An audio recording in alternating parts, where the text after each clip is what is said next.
should just jump right in, and hopefully what we'll do is we'll have a discussion for about 20 minutes in response to these reforms, and then we'll open it up to some questions. So, Alberto, let me start with you just to give some sense of reaction to these ideas.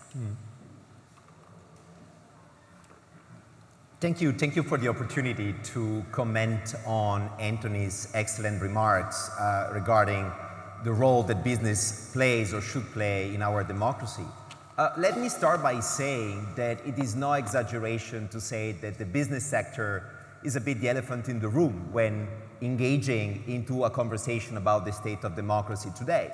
Historically, businesses have been ambivalent. On the one hand, they like to be neutral, apolitical, in order not to affect their bottom line, in order to keep everybody happy. But on the other hand, they didn't hesitate to mobilize their private resources in order to lobby and to capture regulators over the past few decades. So we see a tension existing within the business sector on how to position themselves in relation to government over time. This, however, is supposed to change. We all witness every day new expectations emerging by investors, by employees, by consumers and citizens vis-a-vis the business sector. We expect the companies to actually tackle many new issues like social injustice, environmental transformations, all phenomena that historically have been taken care by the state.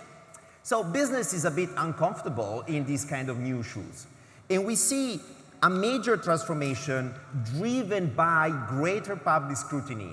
There are more and more people paying attention about what they buy, what they consume, for who they work for, on who they actually allocate their money.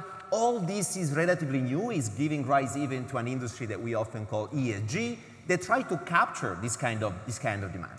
However, we also see today some difficulties for companies to suddenly have to be taken into account the social context in which they operate.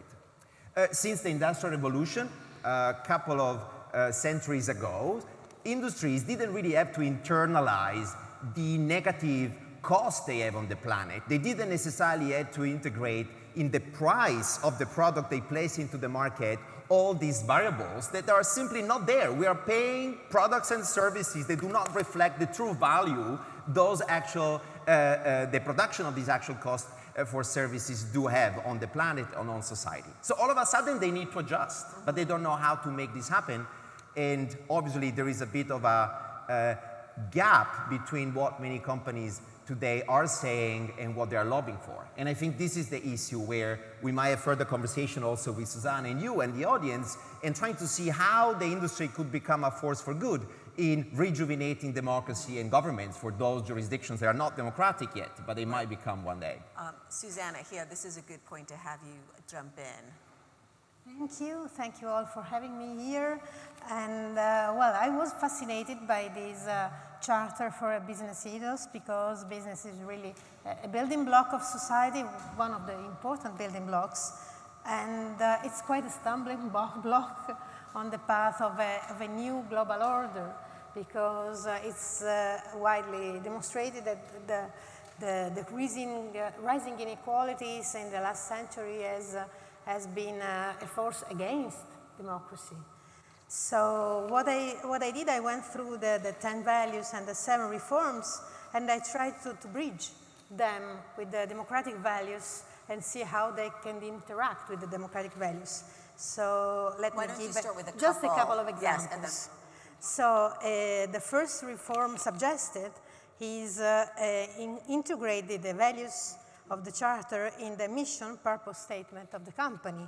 So having this in the mission statement is quite a game changer, because it's an assumption of responsibility. I think responsibility is a key word, because this means putting the face on the goal, and it's being accountable on that becomes being credible, and not only in front of consumers, but also in front of their own employees, in front of the governments. And well, I talk especially about the multinationals, which are often have no face, so means having a face, some kind of face. So this means having a company culture, but also helping consumers to vote with their wallet, choosing the values of the company. And this can be a strong asset if the company decides to go on this path of a business ethos. The second keyword, and I will stop there, is connected to the Reform 2.3, and is the long-term view, the broad view. So is usually perceived that having a broad view makes all the difference between a statesman and a politician. It means taking care of the environment of the future generations. So even if you see here a little reform, like deprioritize the quarterly result and go for the yearly result, this is the typical, the classical, I would say, little step in the long journey, as the Chinese proverb say. So let's move in the in the right direction. Go for the long term. And this is really all which makes a difference between taking care of the yearly budget or taking care of the planet. So it's broad, it's huge, but we can make little steps in the right direction. So let me raise the question here, though. The principles that Anthony outlined are all things that we can support or certainly debate. But in the current atmosphere, how do you get compliance? You mentioned, Alberto, public reaction and that companies care about their image and that you could vote with your wallet.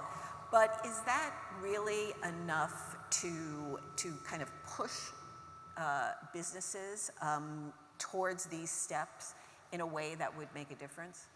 I think, yes, it is possible to transform this growing demand by investors, by employees, by customers and consumers in relation to the business sector by playing not only on social norms and on social demand and peer pressure that are capable of changing the market, but we definitely need to accompany that with profound reforms that I think Anthony alluded to when referring to corporate governance structure that need to basically put an end to the dogma according to which the only objective, the only social purpose of a company is to maximize shareholder value and to actually oblige the board members to actually take into account of the impact their decisions have on many other communities, starting from the employees to the planets, and therefore turn themselves into what we call benefit corporation, which is the first attempt as a really bottom-up movement to give a legal status to companies who actually are doing much more than the others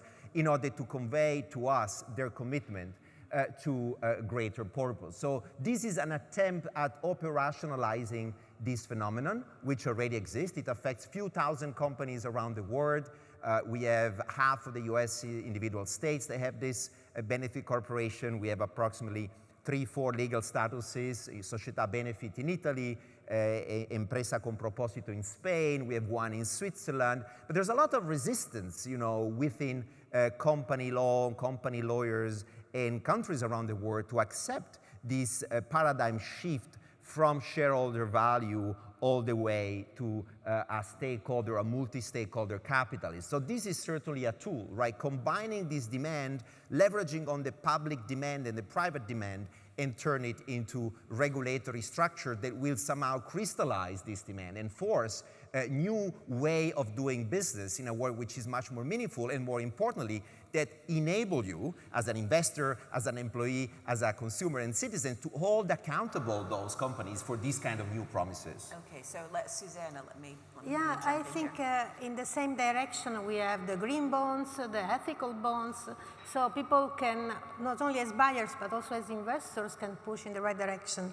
But I would like to add the political dimension, because we all know the SDGs are, I wouldn't say failing, but lagging quite behind the scope, because this 17th goal, the partnership for the goal, should in theory involve the business community, but I don't see much of this involvement right now. And I think that the point about inclusion in the ethical charter is important, because inclusion doesn't mean only including people working in the company. Inclusion means also involving the local community. We have seen for decades that big companies, multinational companies, often trade jobs for destroying the environment. So people have to accept this terrible choice between their health, their environment, and their jobs. And they should have this huge paradigm shift, become a force for good, being a net positive. So not doing significant harm, which is now one of the new European Union mantra, but do something good, which is a completely different thing.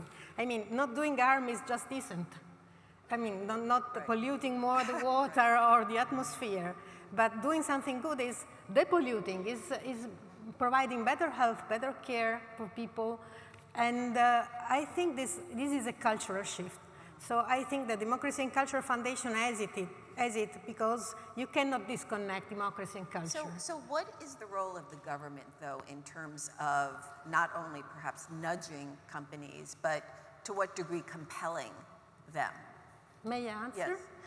I think they should involve them in deliberative democracy processes.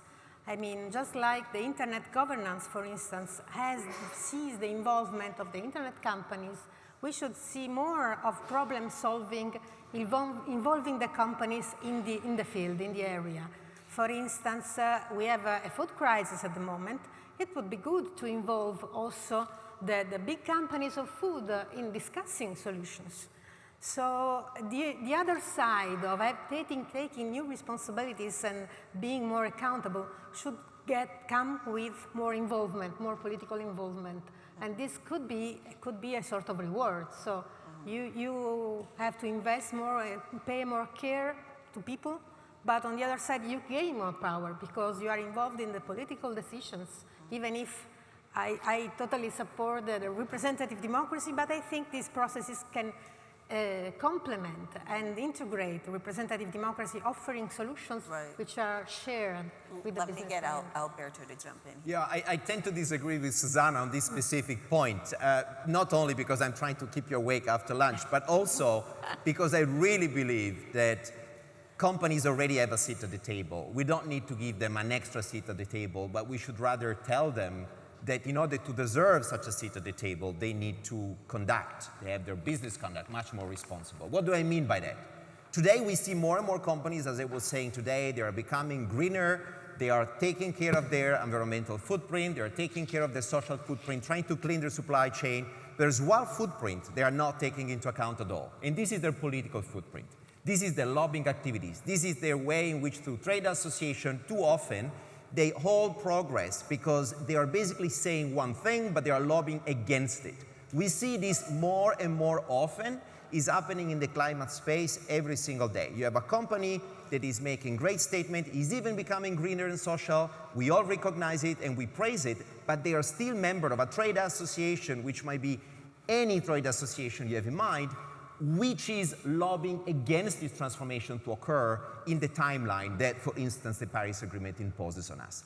Unless we unpack and make visible this decoupling that companies sometimes in an undeliberate way do, we're not going to be able to make any progress. So from extractive economies all the way to climate change, to international taxation, these are issues we haven't been able to solve for 20, 30 years simply because companies didn't play the right role. They were not constructive in coming up with policy solutions. They were cutting the corner. They were not investing into the democratic process. They were rather free riding on that process. So unless we rebalance the representation of interest before decision makers, we're not going to be able to make any progress at all. But that's exactly the question, though. How do we rebalance that? Because we've seen in democracies all the time that there's this oversized interest that corporations have. You can see it in tax policy in the United States. You can see it in France's opposition to having a pipeline come from Spain because of the power of the nuclear industry. So, you know, let's talk a little bit about nuts and bolts for a second. Like, how would you actually do that? Susanna, you were going to say something. Like to answer to Alberto. Yeah. Not just for keeping you awake. because I agree with him. They already have a say, but it's not visible. So what I want is having them visible around the table with politicians, but also with all the other stakeholders, with the trade unions, with consumers associations, with environmental organizations, human rights associations. I think that a real multi-stakeholder table is the only solution for avoiding this apparently representative democracy and having all the others behind closed doors. So I don't disagree with you. I totally agree. They already are there, but I want them to be visible. Right. Visible and taking responsibility for what they say. So, and then the mechanism. Right. I definitely agree that business should be part of the solution and not only part of the problem. There's no doubt. But however, we have a problem, right, in interest representation, how the interest is represented, right? How we can make sure that we allow all the interests to be around in order to allow decision making to take the better decisions. And that's exactly where I see companies to actually play a role which is much more proactive. What I have in mind is to have companies to exercise self-restraints and not to sit at the table, not to meet a political leader unless the other interests are also seated at the table. Why? Because in the long run, it will be in their best interest, in the interest of the industry and in the interest of society, to actually have public policies that emerge from a process which is co-created, which is somehow representative of all the interests at stake, rather than winning in the short term and getting a quick wins today, but then getting a backfire coming from the public, given the increasing scrutiny. So that's where we have to make it visible. But do you think that really we could kind of stamp out back channels, that even if companies agree to that, I'm not going to sit at the table unless, you know, all views are represented, that doesn't mean I'm not going to be on the phone in the back room calling my representative? I would say there is hope. I see an emerging accountability ecosystem made of non-profit organizations, progressive investors and progressive companies that are really on a proactive basis try to lobby responsibly. So they talk about corporate political responsibility as a new approach that basically leverage on the sustainability moment in order to allow new practices to emerge. In a nutshell, is about what Susanna was saying, is about making visible what is not visible. We don't know how much an average company pays in lobbying. We don't know how much it pays in political donation. We don't know how many trade associations are supporting. We don't know how many experts they send to government to influence the decisions. We don't know how many think tanks are supported in order to craft evidence that is going to be supportive of their claims in the policy process. So should there be requirements for those reporting? No doubt, no doubt. We need to have mandatory disclosure requirements in the framework of the non-financial reporting movement, which is really emerging from the SEC all the way to the European Union, to the UK, to Japan. This is emerging. But as you said, this will never be able to capture all the different phenomena and subtler forms of political participation companies are going to be able to invent. And that's why we also need to play. You know, I'm a law professor. I should tell you that the law will fix all problems, but it won't. Right. So we also have to create this kind of new mechanism of social pressure and social accountability so that company all of a sudden will start behaving differently. So the working assumption, and I'm going to wrap up on this, is that, and this is the question I want to ask you provocatively, is how the world will look like if all companies would have had their political spending, their lobbying expenditure public. How would that change? And I think the working assumption is that they would need to reassess how they position themselves politically. An example, IBM is a company that decided not to longer support political parties, so no political donations. Some other company decided to disclose proactively all their lobbying expenditure to allow their investors, they are very curious, they want to know more, their employees to know, but also their consumers about how politically responsible their company are. Are they adding to democracy or... I'm just going to cut you off there only because we're almost running out of time, and I know that we want to get a couple of questions from the audience. And so, are any of the students from the Global Liberal Alliance here, Ame or Jordan, who want to ask a question? Okay, go ahead. First off, good afternoon. Thank you so much for having us here today. As you said, sirs, ma'am, my name is Amit Gangli. I am a student from Flame University, India, and I have the privilege today of being a delegate representing the Global Liberal Arts Alliance at the Athens Democracy Forum. So I, as a student of finance and economics, definitely understand that the Athenian Charter is a novel way towards a more inclusive and sustainable business world, one which prizes not unbridled greed, but one which adds value to each citizen it serves. But I have a few comments on the first and second reforms, which, frankly speaking, I feel there's a lot of leeway given in the language, so this is just my attempt to address that. So the first reform itself, the one demanding the abolition of the quarterly earnings reports, it doesn't take into account the fact that these reports actually help maintain transparency between the regulators as well as investors with the firm. Without said reports, the firms, public and private alike, if they do submit these reports, they find more space to mislead investors and the public. These reports are also in tandem with the topics being discussed over here. They're also very helpful for a firm in investigating which business practices may improve sustainable profits as well as improve their ESG scores organically. Now, without these reports, we run the risk of repeating 2008 all over again. We run the risk of not knowing whether these firms are operating in a financially healthy manner or not. Now, moving on. I'm just going to stop you there only because we're running out of time. And Jordan, I want to get in your comment as well. So, do we have more time for? Perfect. I'm sorry. I didn't realize that. I've got zeros on my clock here, so. It's perfectly fine. Please go ahead. Thank you. So, as I was saying, the second reform, now that's the one which asks for the linking of key performance indicators to management compensation. Now, this is already something that's been done, but this has, in various literature, not shown any effect on the diversity or the ideological inclusivity in any of the large firms that we see in, whether it's Forbes 500, whether it's the NASDAQ. All of these firms continue relying on age-old business practices which have nothing to do with key performance indicators of the 21st century. Now, the fact that this reform doesn't take into account how the company achieves improvements in the specific KPI category is, quite frankly, distressing. A company can achieve improvements in KPI scores, as is well known, by using strategies which only achieve cosmetic changes to both the business as well as the management of it. So today I can stand here confidently and say that I propose the creation of qualitative review documents which highlight how a firm plans to achieve its KPI review and achieve its goals, as well as for what purpose. It's very important to know why a company wishes to be more inclusive, wishes to be more diverse.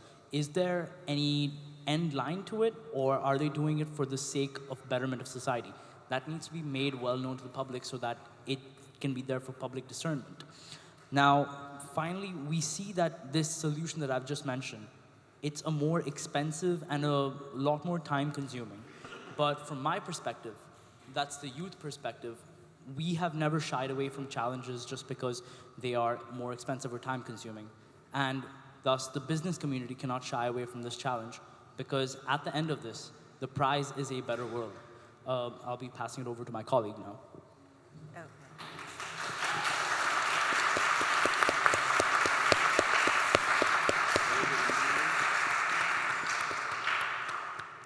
Hi, my name is Jordan King. I'm a student at Franklin University, Switzerland, and a delegate here with the Global Liberal Arts Alliance.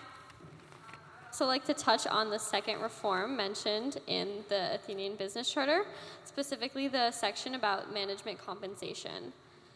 With this charter having the goal in mind of democratization and protecting liberal democracy, I think it's incredibly important that the first step for businesses to be democratized internally. They would do this by reducing hierarchies and thus adding an emphasis on the compensation for employees beyond the management level. All employees, regardless of level, should be compensated for work regardless of a hierarchical structure, which would increase equality within business and thus promote important liberal democratic values. Additionally, regarding equality and equity in businesses, the second point of the second reform suggests that one of the measurements for how management will be compensated will be based on equity KPIs. This reflects the importance of gender and ethnic diversity in businesses, which is incredibly important to focus on. However, I believe the best way to do this is to increase diversity, equity, and inclusion-informed hiring and business practices to holistically create more inclusive environments for all employees. My concern with this being measured as an equity KPI is that companies would implement so-called diversity quotas, which would, rather than create these diverse spaces holistically and in a comfortable manner, instead it would tokenize marginalized people in their place of work. Additionally, I would like to touch on the 6th point of the Athenian Business Charter, the creation of a youth representative body. The age group suggested, 17 to 29, creates age diversity and representation in businesses, which are often limited to older populations, but I do not believe that this is enough of a variety of perspectives. I believe there also should be a diversity of genders, races, and class backgrounds represented, including a diverse range of higher education institutions attended by its members. This would introduce a wider variety of perspectives and focuses, as different individuals would prefer to focus on specific aspects of this charter's goals, from business ethics, treatment of employees, diversity, and sustainability. With these reforms, I believe business could effectively adopt practices centering diversity, equity, and democratic values in their operations. Thank you.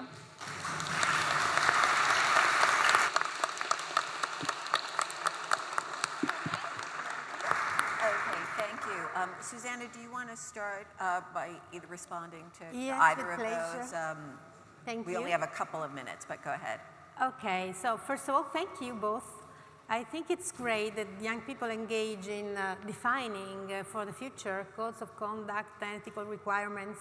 This is exactly what I think young people should do. And of course, your suggestions are very interesting. Of course, if we mean these kind of charters being sort of codes of conduct just to have a sort of label on the companies to say this is more ethical than that because it has subscribed to this and that charter, we can make it long as we like. Of course, the longer we make, the lesser support we are going to find among the business community. So maybe it's the challenging thing is finding what is really what to focus on, which are the key points. The other possible utility or function of this kind of charters is defining what is so good to be financed to people wanting to finance something good.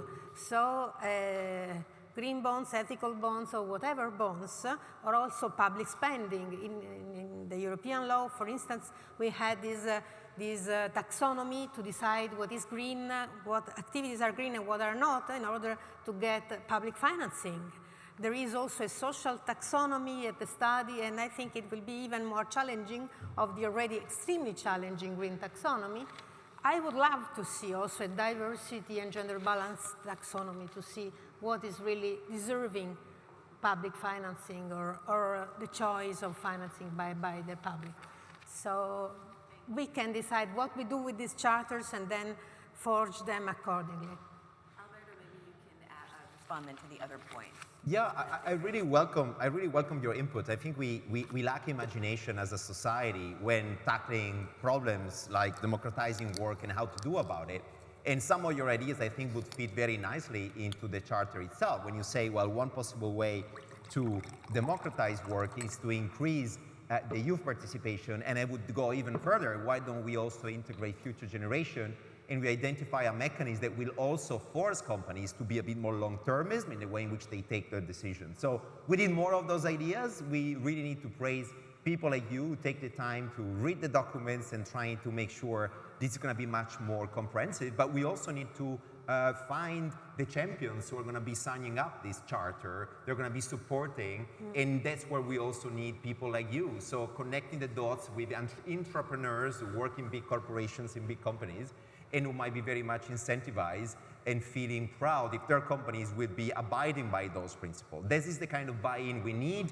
We need companies who lead instead of following, and most of the companies at the moment, they follow, and we don't really know how to distinguish those companies genuinely, authentically committed to transformations and those who are simply greenwashing, pinkwashing, whitewashing, and all kind of washing you can imagine. So we need you to actually do this scouting. Thank you so much. Okay. All right. Well, thank you so much, everyone. And that'll wrap up our panel for now. And I think there's a 5-minute break, and then we'll reconvene. Thank you.